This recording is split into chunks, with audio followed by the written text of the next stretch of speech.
25, 1905, in the small village of Głogowiec in Poland, the third of 10 children of a deeply Catholic but materially poor family. Her parents, Stanisław and Mariana, were simple peasants who lived by working the land. Despite the simplicity and economic difficulties, the home was marked by prayer, solid faith, and trust in God.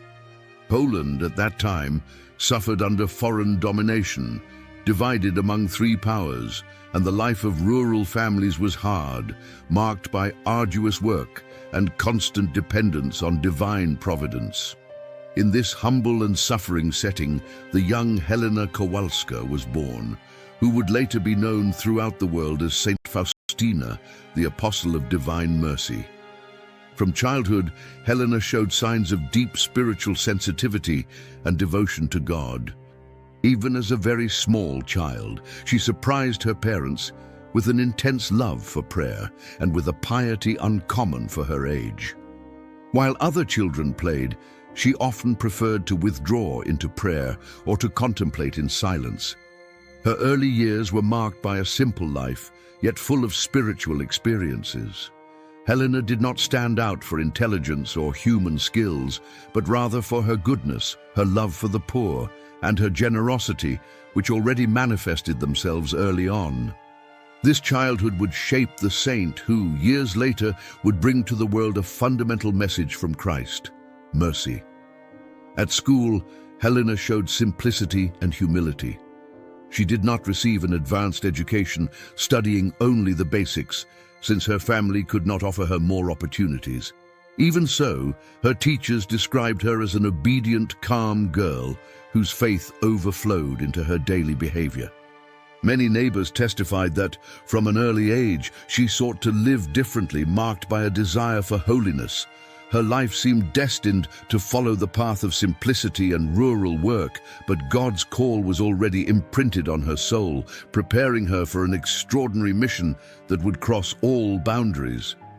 The historical context of the time also shaped Helena's spirituality. Poland lived through a period of political tensions, marked by wars, divisions, and social instability. The Polish people found in the Catholic faith a fortress against adversity, and popular devotion was very intense. Masses, processions, and Marian prayers were part of everyday life, and Helena absorbed this spirit from an early age. It was a time when families lived around the parish, and priests had a central role in community life.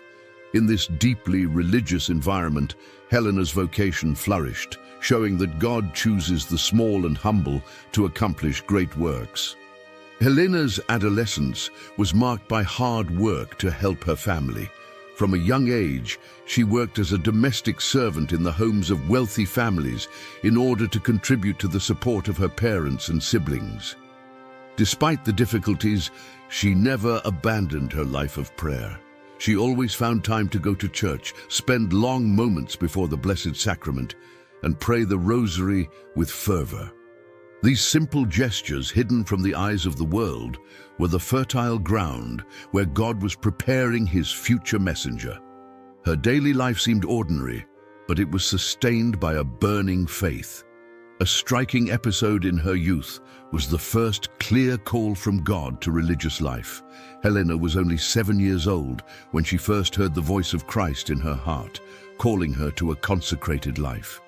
This call remained alive over the years, even when she tried to ignore it or drown it out with the tasks of daily life. Her soul was already destined for a path different from that which most of her friends would follow. While many thought of marrying and starting families, Helena felt in her heart a deep desire to give herself entirely to the Lord. However, Helena's family did not immediately support her vocation. Her parents, although devout, were realistic and did not understand how they could afford their daughter's entry into a convent. Moreover, as one of the eldest among the siblings, Helena had responsibilities within the home and in the support of the family.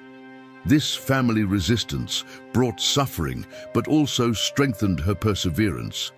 The saint learned early on that following God's will requires sacrifice, renunciation, and courage in the face of incomprehension. During this time, Helena also began to have mystical experiences that she did not yet fully understand. She felt in her soul the presence of God in an intense and profound way, but she did not know how to explain what she was living. These moments of grace strengthened her and set her apart from the others. Her spirituality was beginning to take shape, even though it was still something hidden from the world's eyes. It was like a flame burning in secret, awaiting the moment when God would reveal it in all its intensity. Helena's simple life, marked by humble work and poverty, was essential for her future mission. By experiencing need and difficulties, she learned to trust entirely in divine providence. This absolute trust would later be the foundation of the message of divine mercy, to trust in Jesus, even amid the greatest tribulations. Helena would not only speak about mercy, but would live this reality deeply from the earliest years of her life. In the end, her childhood and adolescence, although apparently ordinary, were the foundation of an extraordinary life. God, in His wisdom, prepared His messenger in silence and simplicity, far from the gaze of the world. Each small gesture of prayer, each silent sacrifice, each tear shed in the face of difficulties were seeds sown in the fertile soil of her soul. And when the right time came, these seeds would blossom into a mission that would transform the history of the Church, millions of hearts throughout the world, the revelation of divine mercy. Helena's call to religious life intensified in her youth, especially at the age of 16, when she began to work as a domestic servant in Łódź, a larger and busier city than her native village.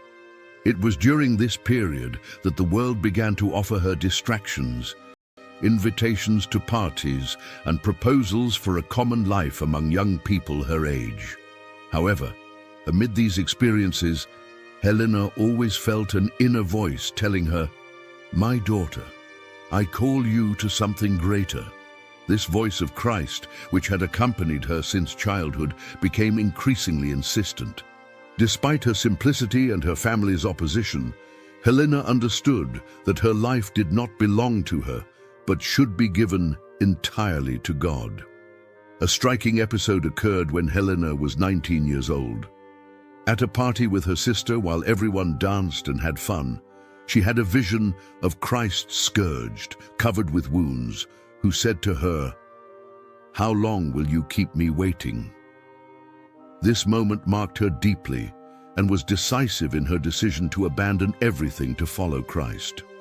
She left the party immediately and went to the nearest church, where she prostrated herself before the Blessed Sacrament, asking God to show her the way clearly. This mystical experience revealed the intensity of her vocation and the urgency of Christ's call. It was no longer a vague desire, but a direct order from the Lord. Determined to do God's will, Helena sought to enter several religious congregations. However, her poverty was a barrier. Many convents required a dowry or financial resources that the young woman did not possess. This difficulty did not make her give up, but proved her like gold in the fire. Helena continued to pray and to ask for guidance, certain that God would not call her to a mission without opening the doors for her. This time of trials strengthened her trust in the Lord and prepared her for the great mission He would entrust to her, to become the apostle of divine mercy. After many attempts and refusals, Helena found acceptance in the congregation of the Sisters of Our Lady of Mercy in Warsaw. This congregation had the mission of receiving and educating young women at social risk, especially marginalized women and victims of violence. The charism of the congregation, oriented toward mercy, was already a prophetic sign of the mission Helena would perform in the future. There, she found her place, understanding that God had prepared everything perfectly. Community life and contact with needy young women would be the fertile ground for the revelation of the divine message. Upon entering the convent, Helena received the religious name of Sister Maria Faustina, in honor of Saint Faustus, a martyr of the Church. The name symbolized a new life, totally consecrated to Christ. From the beginning, Faustina stood out for her obedience, humility, and spirit of sacrifice. She was not known for great human talents, but for her availability to serve. She performed simple tasks such as cooking, tending the garden, and begging for bread for the young women received by the congregation. These humble functions, which many might despise, were for Faustina occasions to offer silent sacrifices to God. During the first years of religious life, Faustina faced very intense interior trials. She lived moments of great spiritual consolation, in which she felt the presence of Christ in a palpable way, but also periods of aridity, in which she seemed abandoned. This alternation between light and darkness forged her soul, making her more mature in the faith. Faustina learned to trust not in feelings, but in the certainty that Christ was always with her, even when he seemed distant. This interior experience was fundamental for the mission that would be entrusted to her, for divine mercy requires absolute trust. Community life was not easy for Faustina. Some sisters did not understand her mystical experiences and even treated her with suspicion or mockery. Her simplicity, however, made her endure humiliations with patience and love. She saw in difficulties an opportunity to unite herself more deeply to the crucified Christ.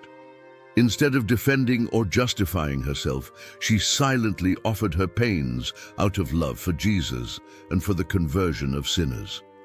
This ability to transform suffering into an offering sanctified her life and made her ever more similar to the Christ who called her.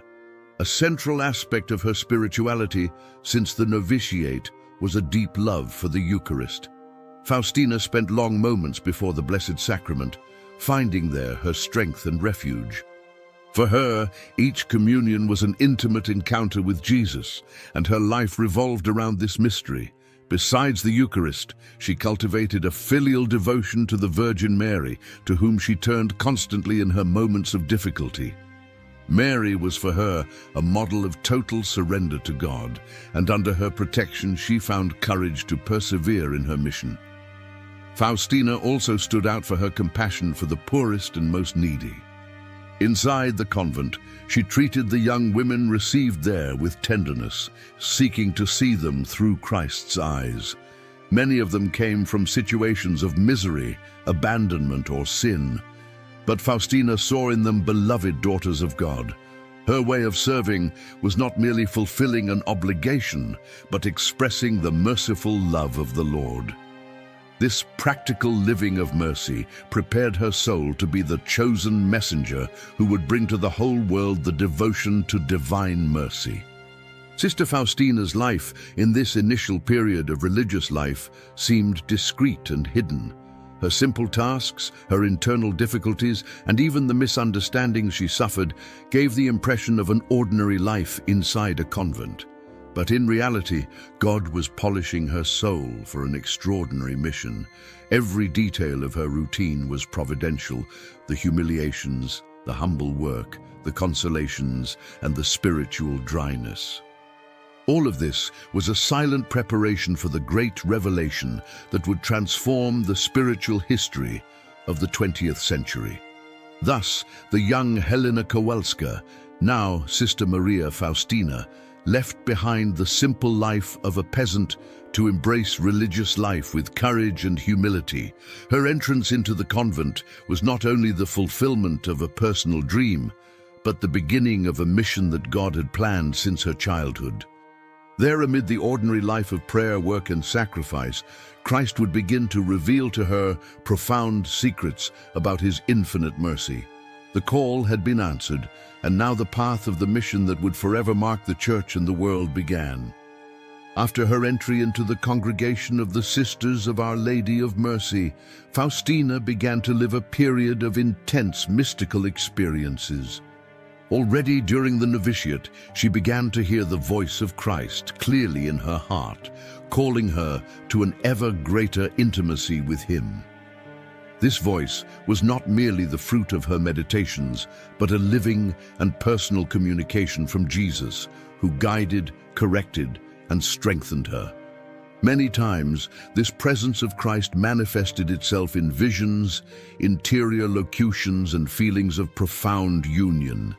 Experiences that definitively marked her spiritual journey and opened the way for the mission of divine mercy. One of the most decisive moments of her life occurred on February 22, 1931, in the cell of the convent in Poix.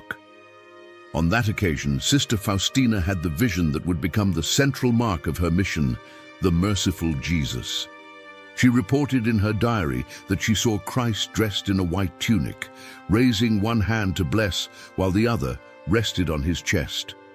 From the heart of Jesus came forth two great rays of light, one red, symbolizing the blood, and the other pale, representing the water. This image engraved itself deeply in her soul and was accompanied by a direct order from Christ to paint a picture according to the model she saw and to spread the devotion to the whole world. Jesus said to Faustina, "Paint an image according to the model you are seeing, with the inscription, 'Jesus, I trust in you.'" These words, which today are known by millions of faithful, were the synthesis of the message entrusted to her: absolute trust in the mercy of Christ. Faustina, frightened by the mission, felt herself incapable and inadequate for such a great task. However, Jesus insisted that she not act by her own strength, but be only an instrument of His will. This experience marked the official beginning of her mission as the Apostle of Divine Mercy. After this first vision, Faustina began to have frequent encounters with Christ, who instructed her about the devotion and the means by which humanity should turn to His mercy. Jesus asked her not only for the image, but also for the institution of the Feast of Mercy on the first Sunday after Easter. He explained that on that day, special graces would be poured out upon those who trusted in His mercy and received the sacraments. This extraordinary promise was later confirmed by the Church and became an essential part of the universal liturgical calendar. However, Faustina did not find it easy to transmit these revelations. For a long time, she faced incomprehension, both from some sisters in the community and from her superiors. Many considered her merely a simple and uneducated young woman, incapable of understanding profound theological matters. This distrust generated great suffering in her heart, for she knew that the message came directly from Christ, but she feared being accused of illusion or even psychological imbalance.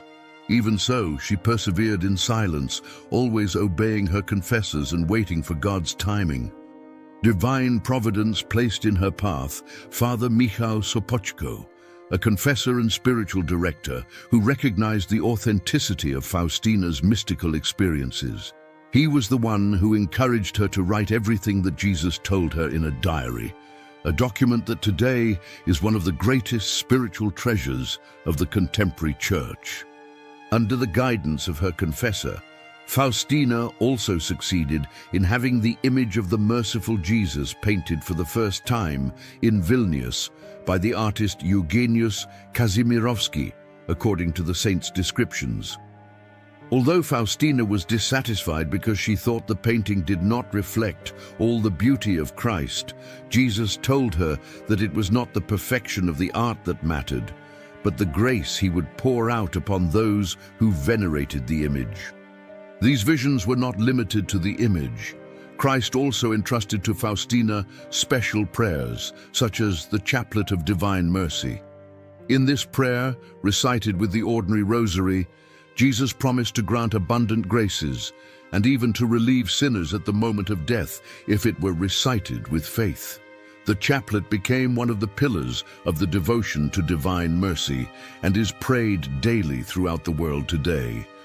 Faustina received these revelations not for herself, but so that the entire church might be strengthened in trust in God. Moreover, Jesus revealed to Faustina the desire that, at 3 o'clock in the afternoon, the so-called hour of mercy, the faithful should turn to him in prayer, recalling his passion and death on the cross. This moment would become a privileged encounter with the divine mercy, in which one can ask the Lord for anything with confidence. For Faustina, this devotion was a school of trust, surrender, and intercession, which helped the faithful to understand that the mercy of Christ is greater than any sin or human misery. Even in the face of the grandeur of the revelations, Faustina continued to live in the simplicity of convent life. Her daily duties did not change. She cooked, cleaned, and took care of humble tasks, always uniting her work with her mystical experiences. This contrast between the grandeur of the messages and the simplicity of her life revealed the divine logic. God chooses the little ones to confound the great and manifests his power in weakness. Faustina never sought human recognition, but only to obey Christ and faithfully transmit his message of mercy.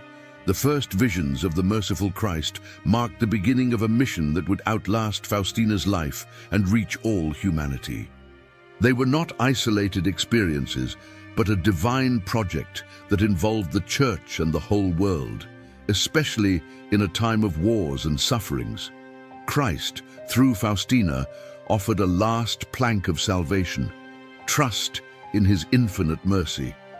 These visions, recorded in her diary, became a beacon of hope, showing that, even in the face of the greatest human miseries, the mercy of God always prevails.